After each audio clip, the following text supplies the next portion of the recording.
Hello everyone, నమస్తే. Welcome back to be smart everyday. నేను పూర్ణిమ.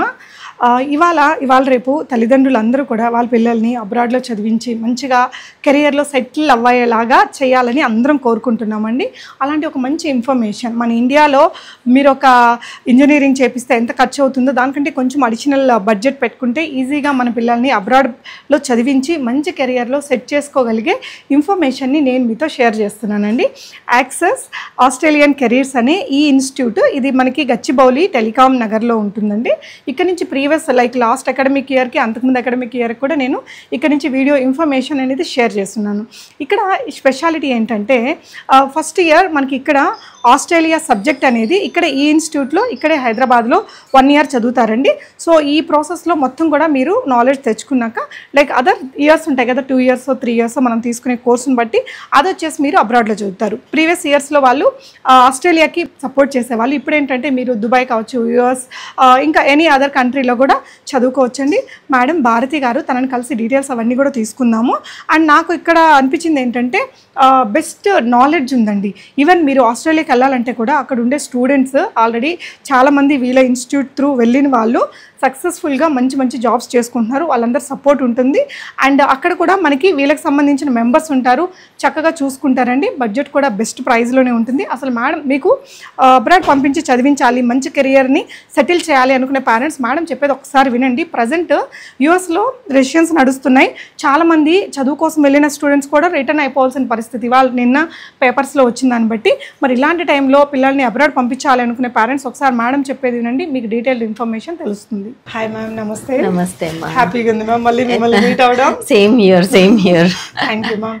So ఇప్పుడు ప్రతి ఒక్క అంటే మనం ఒక 2 years బ్యాక్ చేసినప్పుడు 100% people they were not thinking to send their kids to abroad. కానీ ఇప్పుడు maximum middle class, lower middle class వాళ్ళు కూడా ఆలోచిస్తున్నారు, పంపించాలి అనుకుంటున్నారు. సో ఇప్పుడు ఎలా ఉంది ఈ ట్రెండ్ అండ్ మన నుంచి సపోర్ట్ ఎలా ఉండబోతుంది ఓవరాల్ గా? ఇప్పుడు యుఎస్ లో అయితే చాలా మంది కిడ్స్ రిటర్న్ వచ్చేస్తున్నారు అంటున్నారు. అబ్రాడ్ వెళ్ళి చదువుకోవాలి అనుకునే కిడ్స్ కి లాభ నష్టాల గురించి ఇప్పుడు చూసే వ్యూవర్స్ కి చెప్పండి మ్యామ్. జనరల్గానమ్మా అబ్రాడ్ మిడిల్ క్లాస్ అని పంపడం మనస్తత్వం ఎప్పటి నుంచో ఉంది. కానీ అందరూ మాస్టర్స్కే పంపాలి, మాస్టర్స్కి పంపితే పెద్దోళ్ళు అయి ఉంటారు పిల్లలు, అప్పుడు పంపుదాంలే అని ఆలోచన ఉండేది. ఇప్పుడు అది చాలా మట్టుకి మారింది. అందరూ కూడా బ్యాచిలర్స్కి పంపిద్దాం అని అన్నారు. అండ్ మనది ఏంటి అంటే ఇట్స్ మోర్ అడ్వాంటేజెస్. ఎందుకంటే తక్కువ కాస్ట్లో ఫారెన్ ఎడ్యుకేషన్ రావడం అన్నది రేర్ కేస్. ఇప్పుడు ఇండియాలో కనుక ఇంజనీరింగ్ కాలేజీలో రేట్స్ ఇప్పుడు ఎలా పెరిగిపోయినాయి అంటే నీకు 1-2 lakhs వేరియేషన్లో అక్కడ కూడా చదివేయచ్చు అన్నట్టు. అంటే ఇంక్లూడింగ్ ఇప్పుడు డొనేషన్ అంటారు, ఇంకేదో అంటారు, అవన్నీ ఇంక్లూజివ్ చేస్తే 4-5 lakhs వేరియేషన్లో నేను ఇండియన్ కాస్ట్కే వాళ్ళకి ఎడ్యుకేషన్ ప్రొవైడ్ అయ్యేలా చేస్తున్నాను. అది మన దగ్గర చదివితే ఒక అడ్వాంటేజ్. ఇంకోటి ఏంటి, మన ప్రోగ్రామ్ చాలా యూనిక్, అంటే first of it's kind in our country.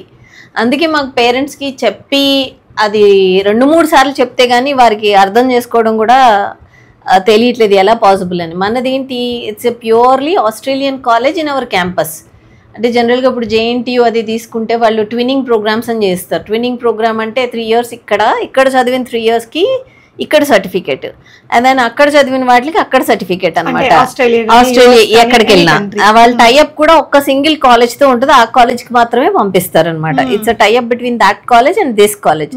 MBA colleges కానీ చాలా చోట్ల ఉన్నాయి. ఇప్పుడు ఇండియా మొత్తం ఇలాంటి కాలేజెస్ నాకు తెలిసి 100 కొద్దీ ఉంటాయి.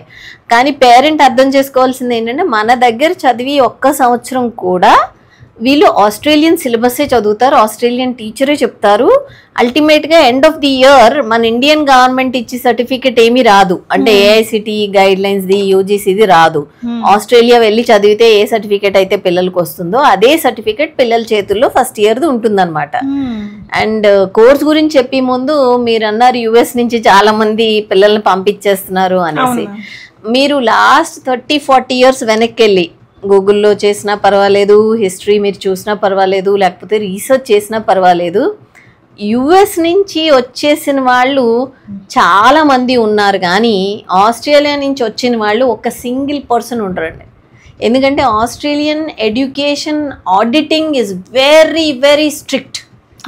ఈ రోజు వరకు you will not find one single college which has closed its doors mid semester. But in US case you can see numerous colleges. అంటే చాలా కాలేజెస్ చాలా సార్లు మనం వింటా ఉంటాము.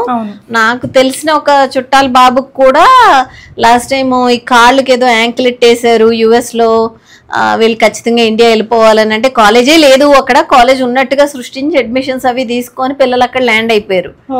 వీళ్ళకి తెలీదు, the kids did not know. Kids intentional గా ఆ వయసు వాళ్ళు జనరల్ గా పేరెంట్స్ గానీ పిల్లలు గానీ అలా మోసం చేద్దామని ఆలోచన ఉండదు. ఏజెంట్ గానీ అక్కడ ఉన్న కాలేజ్ గానీ somebody they do a fraud. అక్కడ ఉన్న ఏదైతే ఆడిటింగ్ మెథడ్ ఉందో దట్స్ నాట్ వెరీ స్ట్రిక్ట్. అందుకని యుఎస్ లో ఇది జరుగుతానే ఉంటది. It's happening. It already happened number of times and it might happen in the future also. అంటే కాలేజీలు బాగోక కాదు, బాగున్నాయి. కానీ ఇలాంటి ఫ్రాడ్యులెంట్ కాలేజీలు పెట్టి వాటితో పిల్లల్ని కానీ పేరెంట్స్ని కానీ ఫారినర్స్ని కానీ మోసం చేయడానికి మనుషులు రావడానికి అవకాశం ఉంది. ఎందుకంటే అక్కడ రూల్ ఫ్రేమింగ్లో కానీ లేకపోతే సూపర్విజన్లో కానీ ఆడిటింగ్లో కానీ it's not as clear as Australia అనమాట. ఆస్ట్రేలియన్ కెరీర్స్ కాలేజ్ ఇది 18 సంవత్సరాల నుంచి ఉందమ్మా ఆ కంట్రీలో. 5 బ్రాంచెస్ ఉన్నాయి ఆస్ట్రేలియాలోనే, అండ్ మలేషియాలో కూడా ఒక బ్రాంచ్ ఉంది. సో బేసికలీ ఇప్పుడు ఇండియాలో కూడా ఒక బ్రాంచ్ ఉంది. సో ఆ కాలేజ్ లో కూర్చొని పిల్లలు చదువుతున్నట్టు అనమాట. అంటే వాళ్ళు ఇండియన్ కాలేజ్ ఇండియన్ ది, మనం ఏంటి we're sitting here and we're running their college here అంతే. దీనికి స్పెషల్ పర్మిషన్ ఇస్తుంది ఆస్ట్రేలియన్ గవర్నమెంట్. ప్రతి కాలేజు ఆస్ట్రేలియన్ ది బయట పెట్టలేదు వేరే కంట్రీస్ లో. దీనికి ఒక రిజిస్ట్రేషన్ నంబర్ ఉంటుంది. ఆ నంబర్ ఉన్న కాలేజెస్ మాత్రమే వేరే దేశంలో కాలేజ్ ఎస్టాబ్లిష్ చేయగలుగుతారు అనమాట. సో మంది బేసిక్ గా ఏంటంటే అండి, ఇప్పుడు ఆస్ట్రేలియాలో చదవాలని ఉండేవాళ్ళు 1 year ఇండియాలోనే ఇక్కడ వీళ్ళ ఇన్స్టిట్యూట్ లో ఈ కాలేజ్ లో ఇక్కడే ఆస్ట్రేలియన్ స్టాఫ్ తోటి చదువుతారు ఫస్ట్ ఇయర్. తర్వాత 3 years or any they can study in Australia complete చేస్తారనమాట. ఆ ప్రాసెస్, ఆ వీసాలు, ఆ అడ్మిషను, ఐఎల్స్ కోచింగ్, ఇప్పుడు క్లాస్ జరిగేటప్పుడు ఐఎల్స్ మొత్తం అన్ని మేమే చూసుకుంటామమ్మా. అండ్ ముందుసారి నువ్వు నాతో మాట్లాడినాడు మన దగ్గర ఆస్ట్రేలియా ఒక్కటి మాత్రమే ఉండే. ఇప్పుడు మన దగ్గర సెకండ్ ఇయర్ అడ్మిషన్ కంటే ఫస్ట్ ఇయర్ ఇక్కడ సర్టిఫికేట్ తీసుకొని మన ఇండియన్ కాలేజ్లో అడ్మిషన్కి వెళ్తే ఎందులోని అడ్మిషన్ ఇవ్వరు. Because my first year certificate is not valid in India, but it is valid internationally in all countries, including US. కాకపోతే మనకి యుఎస్ తో టైఅప్ లేదు, మనకి దాని మీద పెద్దగా ఇంట్రెస్ట్ కూడా లేదు. We have now second year నేను కెనడా పంపగలుగుతాను, సెకండ్ ఇయర్ నేను యూకే పంపగలుగుతాను, సెకండ్ ఇయర్ నేను ఆస్ట్రేలియన్ కంట్రీస్ పంపగలుగుతాను. And anyway Australia is always there with me. So we're leaving out only US. అంటే మనం చూసుకుంటే ఇప్పుడు నేను చెప్పిన లెక్కల్లో యుఎస్ తప్పించి ఎక్కడికైనా నేను నా సర్టిఫికేట్ సెకండ్ ఇయర్ కి వ్యాలిడిటీ ఉంటుంది. ఎలాగ వ్యాలిడ్ అని కొంతమంది పేరెంట్స్ అడగొచ్చు. జనరల్గా ఇదే క్వశ్చన్ వస్తుంది. బీకామ్ ఫస్ట్ ఇయర్ హైదరాబాద్లో చదివి పేరెంట్ ట్రాన్స్ఫర్ వల్ల బీకామ్ సెకండ్ ఇయర్కి వరంగల్ ట్రాన్స్ఫర్ అయితే వరంగల్లో సెకండ్ ఇయర్కి మీకు అడ్మిషన్ వస్తుంది. ఇండియాలో ఎక్కడైనా సేమ్ ప్రిన్సిపల్. మీరు ఫస్ట్ ఇయర్ చదివిది Australian syllabus, Australian mark list అనొచ్చు, మీరు దాన్ని క్రెడిట్స్ అనొచ్చు, లేకపోతే మన భాషలో మా ఫస్ట్ ఇయర్ మార్క్ లిస్ట్ అనొచ్చు. ఏదన్నా కూడా ఫస్ట్ ఇయర్ వాళ్ళు ఇక్కడ కంప్లీట్ చేస్తారు. దాన్ని బేస్ చేసుకొని they can go to any country of their choice. జనరల్గా ఎక్కడ మనకి రిజర్వేషన్ వస్తుంది అంటే వాళ్ళు చదవాలనుకున్న సబ్జెక్ట్ ఆ కాలేజ్లో ఉండాలి, వాళ్ళ పేరెంట్స్ ఎంత ఫీజు కట్టాలనుకుంటున్నారు, వాళ్ళకి ఐఎల్ స్కోర్ ఎంత వచ్చింది, merit, money and availability of course, ఈ 3 విషయాల మీదే కాలేజ్ లిమిట్ అయితే తప్పించి ఆస్ట్రేలియా అయితే ఏ కాలేజ్ అయినా అడ్మిషన్ తీయగలుగుతాం అమ్మా. ఆస్ట్రేలియా అయితే సో మన వాళ్ళు ఆల్రెడీ స్టూడెంట్స్ చాలా మంది ఆస్ట్రేలియాలో ఉన్నారు. లాస్ట్ టైం మనం మాట్లాడుకున్నప్పుడు లైక్ అక్కడ ఉండే స్టూడెంట్స్ తో ఇప్పుడు ఇక్కడ జాయిన్ అవ్వాలనుకునే స్టూడెంట్స్ కూడా మాట్లాడి మీ డౌట్స్ అన్ని క్లారిఫై చేసుకొని దెన్ యూ కెన్ డిసైడ్ అండి. అంటే ఈ ఫెసిలిటీ అసలు ఏ ఇన్స్టిట్యూట్ తోనూ లేదు చెప్తారు కానీ అవును నెవర్ దే కెన్. మనకి ఇప్పుడు అది కొంచెం ఇబ్బందే ఉందమ్మా. ఎందుకంటే పిల్లలకి జాయిన్ చేసి పేరెంట్ కాల్ చేసి వాళ్ళకి రోజంతా బిజీ, వాళ్ళు college next part time job. ఇంక ఇప్పుడు ఏం చేస్తున్నామంటే 2 calls అటెండ్ అవ్వు, తర్వాత నుంచి ఇంక నువ్వు అటెండ్ అవ్వక్కర్లేదని చెప్తున్నావు ఆ పిల్లలకి. ఎందుకంటే ఇమాజిన్ ఇప్పుడు చదివిన మీ పిల్లలు వెళ్ళారని అనుకుందాం, ఇప్పుడు ఈ పేరెంట్ పిల్లలే వెళ్ళారనుకుందాం, అడ్మిషన్ టైంలో రోజు 20 కాల్స్ వస్తుంటే ఆ ఏజ్ పిల్లలకు కొంత టైం అయ్యాక సో బేసికల్గా మనము రికమెండ్ చేసి మళ్ళీ కాల్ చేసి అంటే మేము చూసాము that flow became too much. ఒక పేరెంట్ అయితే ½ అన్ అవర్ మాట్లాడారు, ఇంకా మళ్ళీ 3 సార్లు చేశారు. ప్రతిసారి ½ అన్ అవర్ అంటే ఐ టోల్డ్ ద చైల్డ్ అనమాట, 2 కాల్స్ ఎంగేజ్ చెయ్యి, 3 minutes ఎంగేజ్ చెయ్యి, తర్వాత నాకు బిజీ అని చెప్పి పర్వాలేదు, you take care of your own job and your own profession, and అమ్మాయిలు ఇవ్వడానికి ప్రిఫర్ చెయ్యము, ఆడపిల్లలు మళ్ళీ వాళ్ళ పేరెంట్స్ ఏదైనా ఇష్యూస్ ఉండొచ్చు అనేసి. సో ఈ రిజర్వేషన్స్ తప్పించమ్మా అందరికీ ఇస్తాము. అండ్ గుంటూరు అబ్బాయి ఉన్నాడు, ఆ అబ్బాయి చదువుకుంటా ఫీజు కట్టుకుంటా ఖర్చులు చూసుకొని 10 లక్షలు పంపించాడు పేరెంట్కి. స్టూడెంట్ మ్యామ్ ఇది ఈ పాయింట్ కూడా ఇంకొకసారి మనం యుఎస్ తో కంపేర్ చేయాలి. ప్రతి ఒక్కళ్ళు యుఎస్ అనేసి ఎంత మంది తెలుసా, మనకు తెలిసిన వాళ్ళే అక్కడ పార్ట్ టైం జాబులు లేక అట్లీస్ట్ ఒక 50,000 ఇక్కడ నుంచి పంపిస్తున్నారు పేరెంట్స్. వెళ్ళేటప్పుడు వాళ్ళకేమో అంత అక్కడ ఖర్చులు జరిగిపోతాయి కదా అని ఏదో ఒక లోన్ పెట్టుకొని వెళ్తున్నారు. కానీ ఇప్పుడు ఈ సిచ్యువేషన్ చాలా మందికి రాబోతుంది. అవునమ్మా, అంటే లాస్ట్ 4 years నుంచినమ్మా రిసెషన్ స్టార్ట్ అయింది యుఎస్ లో. మీడియాని కంట్రోల్ చేస్తున్నారా లేకపోతే జనరల్గా లాస్ట్ టైం అంత రిసెషన్ 2009 అంత రిసెషన్ కాదేమో తెలియదు కానీ, but US has the recession has become very big now. So దానివల్ల లేకపోతే ఇదివరకటి రోజుల్లో యుఎస్ కూడా మంచి డెస్టినేషనే, I will not say no, especially information technology and computer జాబ్స్కి it's a good place. But currently placements ఉన్న వాళ్ళకే జాబ్స్ పోయినాయి. అంటే మనం కొత్త స్టూడెంట్స్ గురించి అసలు మాట్లాడవలసిన అవసరమే లేదు, ఫ్రెషర్ గురించి. కానీ జాబ్స్ ఆల్రెడీ చేసి వాళ్ళే ట్రంప్ టైంలో స్టార్ట్ అయింది, అప్పటి నుంచి డిక్లైన్ అవుతానే ఉంది. అంటే ట్రంప్ లోకల్కి ఇవ్వాలి అది ఇది అని కొంచెం మన మాట్లాడారు చాలా కాలం. ఆ టైంలోనే మా అబ్బాయికి కూడా మాస్టర్స్ అయింది. బాగా మెరిటోరియస్ స్టూడెంట్స్ అయితే తప్పించి ట్రంప్ టైం నుంచి అలా అలా కొద్ది కొద్దిగా తగ్గుతూ వచ్చి ఇన్ని సంవత్సరాలకి మొత్తానికి ఇప్పుడు ఒక స్లంప్ లాగా. నాకు మా ఫ్రెండ్ ఒక బాబు పనిచేస్తూ ఉంటాడు ఎల్ఏలో, లాస్ ఏంజలస్ అంటే చాలా కంపెనీస్ ఉంటాయి. అలాంటి చోటే మాస్టర్స్ చేసిన పిల్లలు కాయగూరల షాపుల్లో అయిపోయింది మాస్టర్స్. అవ్వకముందు ఎలాగా అక్కడే ఉద్యోగాలు చేస్తారు, అది వేరే స్టోరీ. అయిపోయింది, ఎక్కడికి వెళ్ళినా కూడా కార్డు ఇస్తున్నారంట. అంటే సాఫ్ట్వేర్ కంపెనీ ఉద్యోగస్తులు ఇండియన్ అని అర్థమైపోద్ది కదా, వెళ్ళిన వెంటనే ఏమైనా ఉంటే చెప్పండి అని they're passing on their own number and name and qualification. That's the case currently in US. We don't know 5-6 years down the line or 7 years down the line ఎలా ఉంటుంది అని మనం చెప్పలేం. కానీ ఇప్పుడైతే ఇట్స్ రియలీ వెరీ బ్యాడ్. వెళ్ళకపోవడమే better. Australian visa, Australia వెళ్ళడం అది కొంచెం ట్రబుల్సమ్. ఏంటి కొంచెం strict rules guidelines as I told you about educational. US లాగా ఓన్ గా అంతా సెట్ చేసుకోవాలన్నా ఇట్స్ అసలు వాళ్ళు ఒప్పుకోరమ్మా. ఏ కాలేజ్ కూడా పర్సనల్ అడ్మిషన్ తీసుకోరు, దే నీడ్ అన్ ఏజెంట్. ఏ కాలేజ్ కూడా ఆస్ట్రేలియాలో without an agent they don't take an admission. వాళ్ళు ఏంటంటే ఈ సర్టిఫికేట్స్ కరెక్టా కాదా, లేకపోతే what's happening, whether everything is perfect or not అన్నది ఇండియన్ చెక్ చేసినట్టుగా కాలేజ్ వాడు చెక్ చేయలేదను, మరి రీజన్స్ ఏంటో తెలియదు. కానీ ఆస్ట్రేలియా కాలేజెస్ అసలు ఏజెంట్ లేకుండా డైరెక్ట్ అడ్మిషన్స్ చాలా తక్కువ, వెరీ రేర్ అనమాట, very rare it happens. So ఇప్పుడు యుఎస్ కంటే బెటర్ పొజిషన్ లో ఆస్ట్రేలియా వెరీ మచ్. అవి ఎలా ఉంటాయి ma'am? Salaries like US they will be there, and in some cases US మీద కంప్యూటర్ సైన్స్ లో కొంచెం తక్కువ ఉంటే ఉండొచ్చు. కానీ ఇక్కడ మీరు గుర్తుంచుకోవాల్సింది ఏంటంటే 3 అమ్మా. ఒకటి climate will be like India. So basically ఎవ్వరు ఎటువంటి ఇబ్బంది పడరు హెల్త్ వైజ్ కానీ కంఫర్ట్ వైజ్ కానీ.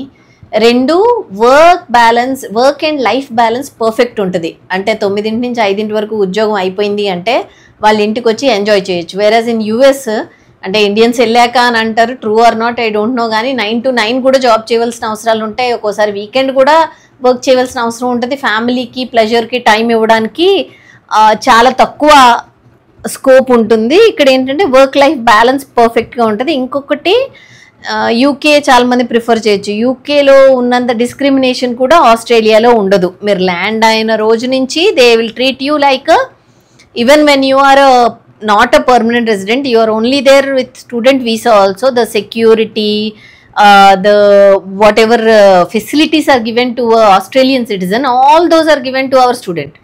ఫుడ్ కూడా మంచి ఆర్గానిక్ వైజ్ ఉంటుంది అనేసి విన్నాను మ్యామ్ నేను. అండ్ దాని విషయంలో నాకు అంతలా తెలీదు కానీ కాంటినెంట్ చాలా పెద్దది, పాపులేషన్ మన హైదరాబాద్ అంతమంది ఉంటారు. వాట్ ఎందుకు ఇంకా అంత ఫర్టిలైజర్స్ వేసి పండించవలసిన అవసరం ఏముంది, మా భూమి అన్ని ఎకరాలు ఉన్నప్పుడు. సో నాకు అవగాహన తక్కువ దాని మీద. ఇప్పుడు నువ్వు అన్నావు కాబట్టి I'm curious, I try to research. But general గా అయితే everything is very pleasant and so many Indians are there. So వెళ్ళినా అన్ని ఇండియన్ ఫుడ్స్ దొరుకుతాయండి. ఇంకోటి ఏంటంటే మనకి 18 years స్టూడెంట్ని పంపిస్తాం. పేరెంట్స్ బాగా చిన్నపిల్లలు అంటారు. మన కంప్యూటర్ సైన్స్ చదవడానికి వెళ్ళి ప్రతి పిల్లలు కూడా గోవింద్ గారు అని సిడ్నీలో ఉంటారు. ఆయన ఆస్ట్రేలియాలో ఏం అవసరం ఉన్నా చూసుకుంటారు. చాలా మంది పిల్లల్ని ఆయనే ఎయిర్పోర్ట్ కి వెళ్ళి కూడా తీసుకొచ్చి దింపారు రూమ్ లో. అక్కడ అలాగనమాట. కిడ్స్ ని ఏదో మనం ఒంటరిగా పంపించామనే ఫీలింగ్ లేదు, స్ట్రెస్ లెస్ గా ఉండొచ్చు. అవును స్టూడెంట్. అవును అవును ఏదైనా సరే ఆయన చూసుకుంటారు. వేరే దేశాలు అయితే మాత్రం ఫిజికల్ ప్రెజెన్స్ ఉండదు కానీ ఆన్లైన్ లో we will always help the kid. మనది ఏంటంటే హ్యాండ్ హోల్డింగ్ అన్నదమ్మా. ఇప్పుడు ఇక్కడ మా కాలేజీలో ఎంటర్ అయిన రోజు నుంచి డిగ్రీ అయ్యే వరకు, డిగ్రీ అయ్యాక పిఆర్ అప్లికేషన్ వేసే వరకు, పిఆర్ అయ్యాక సిటిజన్షిప్ అప్లికేషన్ వేసే వరకు, లేకపోతే మిడ్వేలో ఏమన్నా మాస్టర్స్ చేద్దాం అనుకునే వరకు ప్రతి దానికి విల్ బీ దేర్. అంటే ఆ పిల్లలు మాకు ఇంకా అవసరం లేదు అని అనుకునే వరకు మీరు హెల్ప్ చేస్తాం. అండ్ ఇండియాలో యూనిక్ ఏంటంటే మీకు ఎంపీసీ, బైపీసీ, ఏ సబ్జెక్ట్ సిఈసి, హెచ్ఈసి దేనిలో ఇంటర్మీడియట్ చేసినా మా దగ్గర అడ్మిషన్ తీసుకోవచ్చు. వాళ్ళకి 12 year education is mandatory for them. This group కి ఇది అని ఏం లేదు, వాళ్ళకి చదవగలిగితే ఏ గ్రూప్ అయినా పర్వాలేదు. 12 years ఎడ్యుకేషన్ అయితే మ్యాండేటరీ. 12 years కంప్లీట్ అయ్యాలి. 12 years ఆఫ్ ఎడ్యుకేషన్ ఇండియాలో కంప్లీట్ చేసుకుని ఎవరైనా ఇక్కడికి వచ్చి మీరు యాక్సెస్ ద్వారా మీకు కావాల్సిన కంట్రీ, ఎస్పెషలీ ఆస్ట్రేలియా అయితే మనకి జాబ్ ఆపర్చునిటీస్. అండ్ మేడం అన్నట్టు ఇక్కడ ఇండియా కరెన్సీతో ఇక్కడ పెట్టే ఖర్చుకి కొంచెం డిఫరెన్స్తోనే చక్కగా ఆస్ట్రేలియా వెళ్ళి మీరు చదువుకొని మంచి జాబ్స్ అయితే సెట్ చేసుకోవచ్చు అండి. నిజంగా యుఎస్ అనే థాట్ని కొద్ది రోజులు తీసేస్తే బెటర్, ఎందుకంటే ఇప్పుడు అక్కడ ఉండే వాళ్ళకే ఇబ్బంది పడుతున్నారు. అండ్ నిజంగా one of the best country అండి ఆస్ట్రేలియా. ఎడ్యుకేషన్ చేసుకోవచ్చు, మంచిగా జాబ్ కూడా చేసుకోవచ్చు. ఈ లోన్ ప్రాసెస్ అది కూడా మేడం వాళ్ళు మీకు చెప్తారు, అది మీ ఓన్ గా చేసుకోవాలి. మనం హెల్ప్ చేస్తాం అమ్మా. ఇక్కడ కూడా నేను అన్నట్టు A to Z loan process అవ్వచ్చు, వీసాకి ఎక్కడికి వెళ్ళాలని అవ్వచ్చు, హెల్త్ ఇన్సూరెన్స్ అవ్వచ్చు, ఫ్లైట్ టికెట్స్ బుకింగ్ అవ్వచ్చు, ఏదైనా సరే మనం what ever it is needed we will help. మేమే హ్యాండిల్ చేసుకోగలుగుతామంటే మా ఇంటర్ఫియరెన్స్ ఉండదు. మాకు హెల్ప్ చేయండి అంటే ఎవరికైనా సరే మనం చేస్తాము. We will not back down అనమాట. మనకి రాకపోతే వచ్చిన వాళ్ళు పట్టుకుని అయినా అప్ చెప్తాము. బ్యాంక్ లోన్స్ కూడా we have tied up with number of people. So bank loan also is not a problem. General గా వాళ్ళు ఉండి ఊర్లో వాళ్ళు ఎన్నో సంవత్సరాల నుంచి వాడి బ్యాంక్ లో తీసుకుంటే మంచిది. ఏ కారణాల చేతైనా అది వాళ్ళకి అవ్వదు అని అంటే then we can help them out regarding that also. Sure ma'am.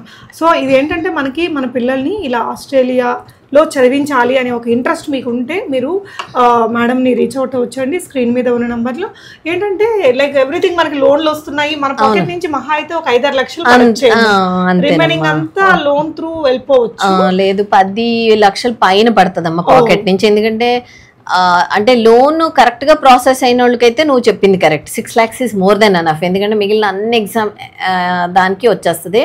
And ఇంకొకటి చెప్పవలసింది ఏంటంటే మాస్టర్స్ కి వెళ్ళినా బ్యాచిలర్స్ కి వెళ్ళినా కొంచెం తేడాలో అదే ఖర్చు. అది 22-23కి సొంత సంపాదన స్టార్ట్ అయింది, ఇది 19కే సొంత సంపాదన స్టార్ట్ అయింది. అప్పుడైనా ఖర్చు పెట్టాలి ఇంజనీరింగ్ చదివిన తర్వాత. ఇక్కడ సిలబస్ మీద అక్కడ సిలబస్ బాగుంటుంది. Every 3 years upgradation of syllabus ఉంటుంది అనమాట. దానివల్ల ఏంటంటే ఇండస్ట్రీకి తగ్గట్టుగా పిల్లలు చదువుకుంటారు. ఇక్కడ అప్గ్రేడేషన్ ఆఫ్ సిలబస్ జరిగి చాలా కాలం అయింది. సో బేసికల్ గా వీళ్ళు చదివినా కొంచెం కష్టపడతారు ఉద్యోగాల్లో.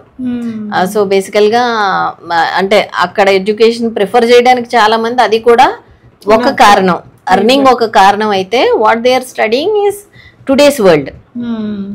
ఎందుకంటే మనం ఎప్పుడో చదివితే ఇప్పుడు మన సెల్ ఫోన్ తీసుకో, example 10 years back cell phone తీసుకొని అది వాడి అలవాటు ఉన్న వాళ్ళకి ఈ ఫోన్ ఇస్తే ఇవాళ many of them don't know what features are there. అంటే ఈ ఫోన్ ఇంత అడ్వాన్స్ అయితే ఇంక ప్రపంచం ఎంత అడ్వాన్స్ అయ్యింది. అలాంటప్పుడు we cannot hold to old this thing, education and all. So and ఇప్పుడు మేము మాస్టర్స్ అన్ని కంట్రీస్ పంపుతున్నామమ్మా. Australia is always our favourite. I agree. But అన్ని Parents కంట్రీస్ choice పంపించగలుగుతాం, వేరే country ఉంటే పంపించగలుగుతాం, ఇంక్లూడింగ్ దుబాయ్. ఇందాక దుబాయ్ చెప్పడం మర్చిపోయి, అన్ని కంట్రీస్ పంపిస్తాము. మాస్టర్స్ కూడా చేస్తున్నాము, సో మెడికల్ కూడా చేస్తున్నాము. పేరెంట్ కిడ్ కి ఏం కావాలనేది మీకు చెప్తే యూ విల్ సజెస్ట్ ద అంతే బెస్ట్ కంట్రీ. అంతే అంతే కొంతమందికి ఓన్లీ ఇన్కమ్ కావాలి, కొంతమందికి లైఫ్ స్టైల్ అంతే కావాలి, అంతే అక్కడ సెటిల్ అవ్వాలి, అంతే అంతే ఇదంతా అంతే. కోరుకునే వాళ్ళకి వీల్ డిస్కస్ అమ్మా, ఎందుకంటే దానికి 1 year టైం ఉంటుంది. ఇక్కడ 1 year చదివి టైముల్లో వాళ్ళ ఆలోచనలు ఎలాగైనా మార్చుకోవచ్చు. అంటే దుబాయ్ చుట్టాలతో వాళ్ళతో వీళ్ళతో మాట్లాడతారు, ఆస్ట్రేలియా వాళ్ళతో, కెనడా వాళ్ళతో. Then they can take a decision. ఈ 1 year తర్వాతే they will be taking a decision. ఇవాళ తీసుకోవాల్సిన అవసరం లేదు. ఇవాళ కాలేజ్ అడ్మిషన్ వరకు తీసుకొని they have 1 year in their pocket. They can think whatever they want. Thank you ma'am, ఇంత మంచి ఇన్ఫర్మేషన్. ఆల్మోస్ట్ చాలా వరకు ఇక్కడ మీకు క్లారిటీ వచ్చి ఉంటుందండి. మీకు ఇంకా ఏదైనా డౌట్స్ ఉన్నా, ముందు ఇంట్రెస్ట్ ఉంటే మేడం వాళ్ళతో ఒకసారి మాట్లాడండి, డెఫినెట్గా they will help you. Thank you అండి. Thank you ma'am. నమస్తే అమ్మా. నమస్తే మ్యామ్.